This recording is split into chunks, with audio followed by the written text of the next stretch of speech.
Kulish Bun Fibro, Kijing Bitip Namta, Khubor Laitkam, the Hakanik video, Gidon Artli, Kam Gipalat, Kawei Jong Kam hikai, but Kawei Jongo, collect Tekane, Kumgane advertisement, wanted one BA, Lane MA, Brejongo Social Science, having B.Ed degree. Tekane Kamikai, the under deficit system, graduate skill in Nehru Memorial School, umsning, umsning. Necessary procedure for the selection process will be notified to candidates. Kinsapan tip nam tag jinon kam. Application with attested document must reach the undersigned on or before 31st August 2023 by 3:30 p.m.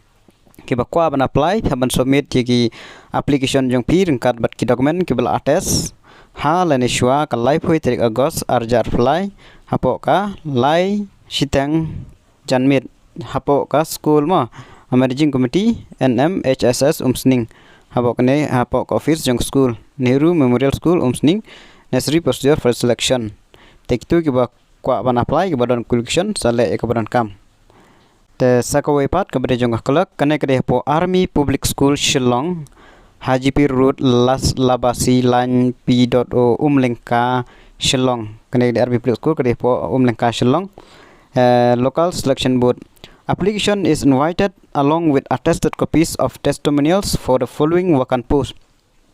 Takadon ko post kabala jongka UDC upper divisional clerk one post connected regular qualification and even long become lane Khatsan's name of service as a clerk for ex-serviceman namtaki sipai mo namtaki ex-serviceman computer literate MS Office Tylli extra collect don kamay computer okay.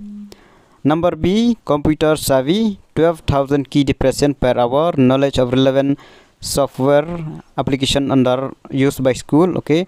Number C, 5 years experience as a clerk or account clerk in a reputed organization, preferably a school.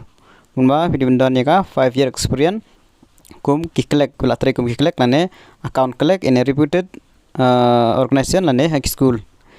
Tega basic pay kadai khat khandai 1000 sans palai ar te plus ki allowance ka dearness allowance kadai khatsan percent 0.1% khatsan 0.1% housing allowance kadai 8% of basic pay te sakhen jikine kan poi hi thrai gi r4 plus lane lai po lawan poi ka lai po ru te kan longkom tahi te ka age limit maximum age limit kadai hidu suppose name tanam ta ki ex serviceman kadai san percent name te ki bakwa ban apply ki badon ikte ki experience ki badai makane kade regular post.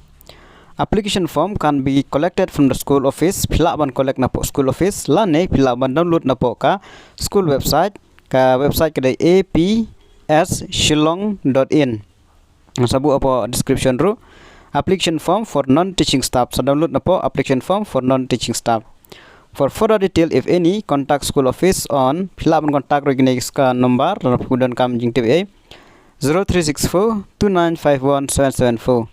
Last date for submission of application form is 6 September 2023. Shortlisted candidate will be called for interview. Tangi giba meet shortlisted te insakol na ka interview.